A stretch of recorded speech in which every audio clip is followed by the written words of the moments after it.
बिस्मिल्लाहिर्रहमानिर्रहीम। अस्सलाम वालेकुम डियर स्टूडेंट्स। केमिकल काइनेटिक्स के फर्स्ट पार्ट के ऊपर हमने लेक्चर डिलीवर कर लिया था। आज केमिकल काइनेटिक्स के सेकंड पार्ट के ऊपर बात करते हैं। हमने फर्स्ट पार्ट में केमिकल काइनेटिक्स की definition, rate of reaction, instantaneous rate of reaction और एवरेज रेट ऑफ रिएक्शन के बारे में बात की थी। आज हमारे पास टॉपिक है रेट लॉ। रेट लॉ ने हमें किसी भी केमिकल रिएक्शन के स्पीड के बारे में बताया है। इन्होंने कहा कि किसी भी केमिकल रिएक्शन की स्पीड अगर आपने चेक करनी है या उसका रेट आपने मालूम करना है तो वो आप रिएक्टेंट्स के कंसंट्रेशन को देख ले, उनको मल्टीप्लाई कर ले और उनके ऊपर कुछ ना कुछ पावर ज़रूर लगा ले। ये इसके डायरेक्टली प्रोपोर्शनल होगा, मतलब जितना कंसंट्रेशन ऑफ रिएक्टेंट्स बढ़ते जाएंगे और उनका पावर बढ़ता जाएगा उतना ज़्यादा केमिकल रिएक्शन की स्पीड बढ़ती जाएगी। अब ये पावर कहाँ से आएगा, ये हमने इस टॉपिक में डिस्कस करना है। हमें दो बातें पता है।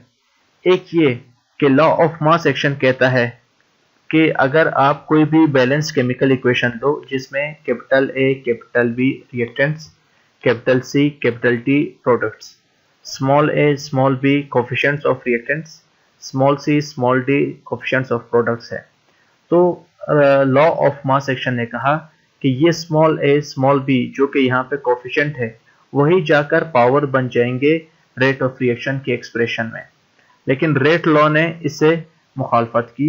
उन्होंने कहा ज़रूरी नहीं है कि वो स्मॉल ए जो कोफिशिएंट है वही स्मॉल बी जो कोफिशिएंट है वो पावर बन जाए। पावर कोई भी नंबर हो सकता है, 0 भी हो सकता है, 1 भी हो सकता है, 2 भी हो सकता है और 3 में भी इसके चांसेस है, तो इनमें से कोई भी नंबर हो सकता है। तो यहाँ पर a और b लिखने के बजाय आप m और n लगा ले। n का मतलब है any numbers, not always those numbers which are present as coefficient in balanced chemical equation। आगे हम चलते हैं। रेट इक्वेशन क्या है? अगर हम रेट एक्सप्रेशन को चेक कर ले तो वो कहता है rate of reaction is directly proportional to a। यहाँ पर हमारे पास है डायरेक्टली प्रोपोर्शनल टू a जिसका पावर कोई भी number m and to b। इनके दरमियान में कोई आपके पास ऑपरेटर नहीं है, मतलब न प्लस न माइनस न मल्टीप्लाई न डिवाइड। तो आप खुद ब खुद समझ जाए कि यहाँ पर a और b के जो नंबर्स है वो मल्टीप्लाई हो रहे हैं। तो यहाँ पर जब तक प्रोपोर्शनलिटी साइन है ये एक्सप्रेशन है रेट एक्सप्रेशन। जैसे ये इक्वलिटी में कन्वर्ट हो जाएगा और राइट साइड पर एक कांस्टेंट k लग जाएगा तो ये फिर आपके पास रेट इक्वेशन बन जाएगा। अब लॉ ऑफ मास एक्शन और रेट लॉ में फर्क क्या है? फर्क ये है, लॉ ऑफ मास एक्शन ने कहा जो कोफिशिएंट बैलेंस केमिकल इक्वेशन में रिएक्टेंट्स के साथ लगे होंगे वही पावर बनेंगे। रेट लॉ कहता है कि नहीं, जरूरी नहीं है, ये पावर कुछ भी हो सकते हैं और ये आपने कैसे मालूम करने हैं वही हम आगे सीखते हैं। रेट एक्सप्रेशन कहता है कि आपने ये नंबर्स कि m और n आएंगे कहाँ से, ये आपने एक्सपेरिमेंटली मालूम करने हैं। आपने रिएक्शन करने होंगे, रिएक्शन के अंदर अगर आप रिएक्टेंट्स की तादाद चेंज करते जाए तो उससे आपको ये मालूम पड़ेगा। और इन्होंने कहा कि आप किसी भी बैलेंस केमिकल इक्वेशन से ये वैल्यूज m और n मालूम नहीं कर सकते। ये m और n बताते क्या चीज़ है? किसी भी एक रिएक्टेंट के मुताबिक मुझसे कोई पूछ ले कि कोई रिएक्शन है और यही रिएक्शन है, जैसे मैंने a और b की बात की है, तो इसमें इस केमिकल रिएक्शन का ऑर्डर क्या है विद रिस्पेक्ट टू a। तो मैं कहूँगा इस केमिकल रिएक्शन का order with respect to a के मुताबिक इसका ऑर्डर है m, b के मुताबिक इसका ऑर्डर है n। अगर मैं कहूँ कि ओवरऑल ऑर्डर क्या है इस केमिकल रिएक्शन का तो मैं कहूँगा कि m प्लस n जो भी वैल्यू आएगी, ये नंबर्स जो भी होंगे उनको प्लस करके जो वैल्यू आएगी वही ओवरऑल ऑर्डर ऑफ रिएक्शन होगा। तो किसी भी केमिकल रिएक्शन का ऑर्डर अगर आपने मालूम करना है तो पहले आपने एक्सपेरिमेंटली m और n की वैल्यूज मालूम करनी होगी, फिर उनको प्लस करके ओवरऑल ऑर्डर ऑफ रिएक्शन मालूम करना होगा। ओवरऑल ऑर्डर ऑफ रिएक्शन अगर आप मालूम करना चाहो तो वो हमने एक्सपोनेंट्स को प्लस करके मालूम कर लेना होगा। आगे हम चलते हैं कि rate expression for a chemical reaction. किसी भी केमिकल रिएक्शन के लिए रेट एक्सप्रेशन क्या होगा और कैसा होगा? हमें कहा गया कि एक केमिकल रिएक्शन है N2O5 जिसके हमने 2 मॉलिक्यूल्स लिए हैं। ये 2 हमें बताएगा कि ये मॉलिक्यूल्स है, या अगर आप ज़्यादा तादाद में लेना चाहो तो फिर आप इसको मोल्स भी कंसीडर कर सकते हो। तो हमने ये ले लिए और इनका रिएक्शन कर लिया। रिएक्शन का मतलब है मैं कैसे रिएक्ट करवाऊंगा इनको, मैंने इसको हीट अप कर दिया तो मुझे NO2 के 4 मॉलिक्यूल्स मिले और एक ऑक्सीजन मॉलिक्यूल मिला। अब बात ये आती है कि अगर मैं इसको रेट ऑफ रिएक्शन मालूम करना चाहूँ according to law of mass action, तो लॉ ऑफ मास एक्शन ने कहा कि रेट इज इक्वल टू के एक प्रोपोर्शनलिटी कांस्टेंट है, उसके बाद रिएक्टेंट लिख लो वो N2O5 है, और लॉ ऑफ मास एक्शन कहता था कि ये जो इसके साथ कोफिशिएंट 2 लगा हुआ है वही पावर बनेगा। लेकिन ये एक थ्योरेटिकल कंसेप्ट है और ये हमेशा सही नहीं होता। बाज़ औक़ात कुछ रिएक्शंस के लिए ये बात सही होगी लेकिन हमेशा ये बात सही नहीं होगी। तो इसके लिए फिर रेट्स लॉ आया जो हम केमिकल काइनेटिक्स के चैप्टर में एक अलग टॉपिक के तौर पे पढ़ते हैं, और आज हम उसी को डिस्कस कर रहे हैं। अब अगर हम रेट लॉ के मुताबिक एक्सपेरिमेंटली चेक कर ले तो 2N2O5 वही रिएक्शन 4NO2 बना प्लस O2 मिला, लेकिन यहाँ पर N2O5 के साथ जो पावर आना चाहिए वो हमने रियल में चेक किया, एक्सपेरिमेंटली चेक किया तो वो 1 आ रहा है। वजह इसके कि वो जो आपके पास बैलेंस केमिकल इक्वेशन में कोफिशिएंट 2 लगा हुआ है उसको मैं पावर बना लूं, यहाँ पर पावर 1 बना है। क्यों? क्योंकि मैंने जब एक्सपेरिमेंटली चेक किया तो यहाँ पर 1 ही आ रहा था, 2 की गुंजाइश नहीं थी।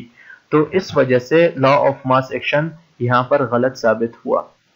एलिमेंट्री रिएक्शंस, ऐसे रिएक्शंस जो सिंगल स्टेप पर मुश्तमिल हो, मतलब एक स्टेप में ही वो खत्म हो जाए, प्रोडक्ट बन जाए, या फिर ऐसे रिएक्शंस जो हो तो बहुत सारे स्टेप पर मुश्तमिल लेकिन उसका सिर्फ और सिर्फ एक स्टेप आपके पास एलिमेंट्री रिएक्शन होगा।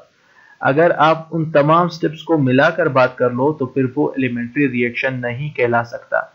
किसी भी केमिकल रिएक्शन का एक स्टेप या ऐसा केमिकल रिएक्शन जो खुद बना ही एक स्टेप से हो, एक ही स्टेप में कंप्लीट हो जाता हो, प्रोडक्ट बना लेता हो, उसको कहते हैं एलिमेंट्री रिएक्शन। यहाँ पर मैंने इथेनॉल एसिटिक एसिड का रिएक्शन करवाया तो मेरे पास यहाँ पर इथाइल इथेनोएट बनाया और उसके साथ हमें क्या मिला? पानी मिला। ये हमारे पास एक ईस्टर है, ये हमें मिल चुका है।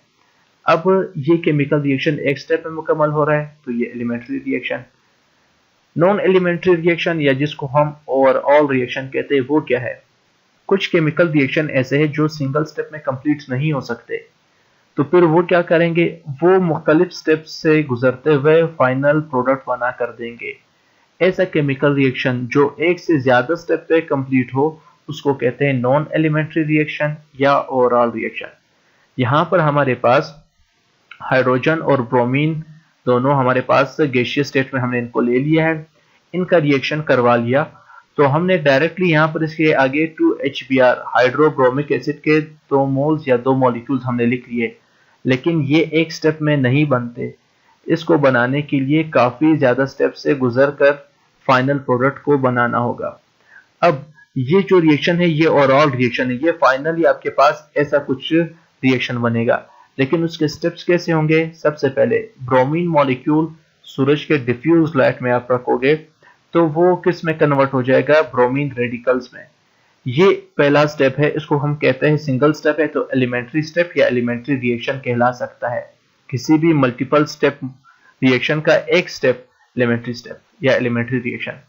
अब वही रेडिकल आगे जाकर हाइड्रोजन मॉलिक्यूल के साथ रिएक्ट कर रहा है, हाइड्रोब्रोमिक एसिड बना रहा है और एक हाइड्रोजन आपके पास मिल रहा है जो कि क्या है? जो कि एक रेडिकल है। अब ये दूसरा सिंगल स्टेप है तो ये फिर एलिमेंट्री रिएक्शन या एलिमेंट्री स्टेप कहलाएगा। फिर वो हाइड्रोजन रेडिकल जाकर दूसरे ब्रोमीन मॉलिक्यूल के ऊपर अटैक करेगा, हाइड्रोब्रोमिक एसिड बनाएगा और एक ब्रोमीन रेडिकल फिर से मिल जाएगा हमें। वो ब्रोमीन रेडिकल आगे जाकर दोबारा हाइड्रोजन गैस के ऊपर रिएक्ट करेगा। तो ये प्रोसेस इस तरीके से चलता जाएगा। ये मुख्तलिफ स्टेप से गुजरने के बाद फाइनली आपको HBr मिल रहा है। तो ये हर एक स्टेप एक एलिमेंट्री रिएक्शन है और इन सब के मजमुए से बनने वाला H2 + Br2 बनाएगा 2HBr। ये रिएक्शन कहलाएगा नॉन एलिमेंट्री रिएक्शन या ओवरऑल रिएक्शन। ये हमारे पास आज का टॉपिक था जो कि हमने आज पढ़ लिया है। इसमें किसी भी स्टूडेंट को कोई इशू हो तो वो नीचे कमेंट सेक्शन में अपना इशू जो है वो बता सकता है।